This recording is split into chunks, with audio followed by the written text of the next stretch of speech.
Hi friends, welcome to Navalan சமையலறை.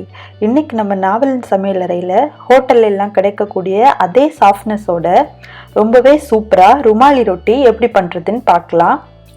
இந்த ருமாலி ரொட்டிக்கு சைடிஷாக நீங்கள் முட்டை தொக்கு, இந்த மாதிரி சிக்கன் கிரேவி இல்லைன்னா மட்டன் அப்படி எது வேணால் சாப்பிட்லாம். ரொம்பவே சூப்பராக இருக்கும். இந்த சிக்கன் கிரேவியோட ரெசிபி ஆல்ரெடி நம்ம நாவலன் சமையலறையில் நான் அப்லோட் பண்ணியிருக்கேன். பார்க்காதவங்க அதையும் பாருங்கள். இதோட இன்க்ரீடியன்ஸ் டீட்டெயில்ஸ் எல்லாமே நான் டிஸ்கிரிப்ஷன் பாக்ஸில் கொடுத்துருக்கேன், பாருங்கள். இன்றைக்கி நான் முதல்ல 200 கிராம் மைதா மாவு எடுத்திருக்கேன். அது கூட அரை டீஸ்பூன் உப்பு, 1 டீஸ்பூன் சர்க்கரை,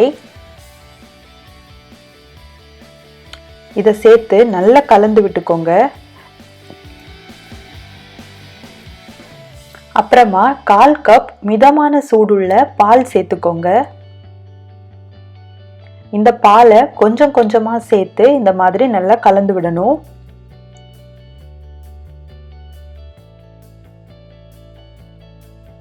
நான் அவ்வளோதான், எல்லா பாலையுமே சேர்த்துட்டேன், கலந்து விடலாம்.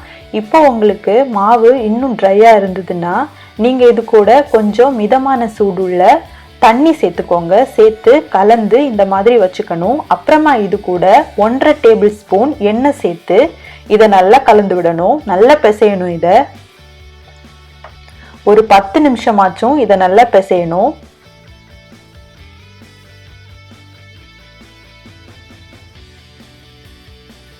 அவ்வளோதான், எண்ணெய் சேர்த்து நான் ஒரு 10 நிமிஷம் நல்லா பிசைஞ்சிட்டேன். பிசைஞ்சதுக்கு அப்புறம் இந்த மாதிரி இதை உள் பகுதி வழியா இந்த மாதிரி அழுத்தி பிசைஞ்சுக்கோங்க.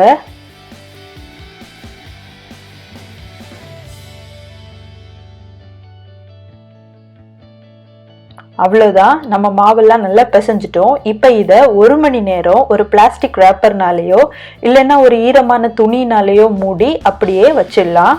அப்போதான் இந்த மாவு நல்லா சாஃப்ட் ஆகும். இப்போ 1 மணி நேரத்துக்கு அப்புறம் பாருங்க, மாவு ரொம்ப சாஃப்டா இருக்கு. இதை நம்ம பரோட்டாக்கு பால் எடுப்போம்ல, மாவு பிசைஞ்சு எடுப்போம்ல, அந்த மாதிரி இந்த மாதிரி உருண்டைகளா இதை பிடிச்சுக்கணும்.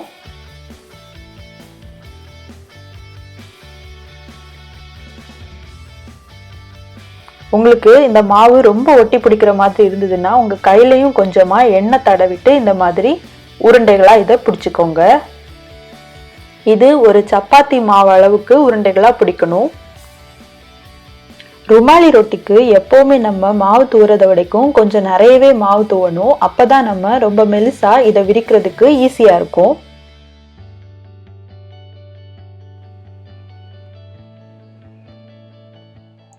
இந்த மாதிரி அதை நல்லா விரிச்சு விடணும்.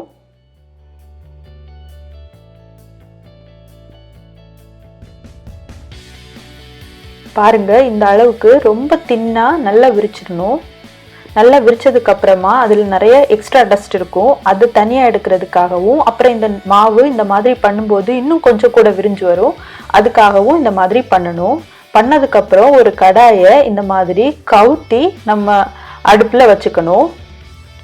அது ரொம்ப சூடானதும் அதுக்கு மேலே இந்த மாவை விரிச்சுக்கோங்க. இப்போ கொஞ்ச நேரத்திலேயே இந்த மாவுலேருந்து சின்ன சின்னதா பபிள்ஸ் வரும். ஒரு 2 மினிட்ஸ்லயே வந்துடும். அந்த மாதிரி பபிள்ஸ் வந்ததும் இதை திருப்பி போட்டுக்கணும்.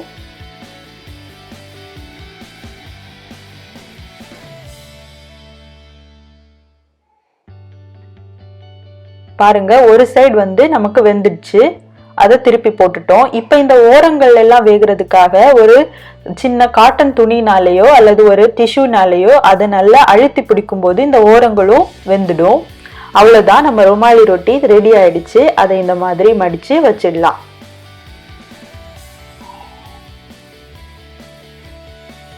பாருங்க, நான் எல்லா ரொட்டியுமே சுட்டு எடுத்துட்டேன். அது சூப்பரா சாஃப்டா ரெடி ஆயிடுச்சு. பாருங்க, இது எவ்வளோ சாஃப்டா இருக்குன்னு பார்க்கலாம். பாருங்க, உங்களுக்கே தெரியும் இது எவ்வளோ சாஃப்டா வந்திருக்குன்னு.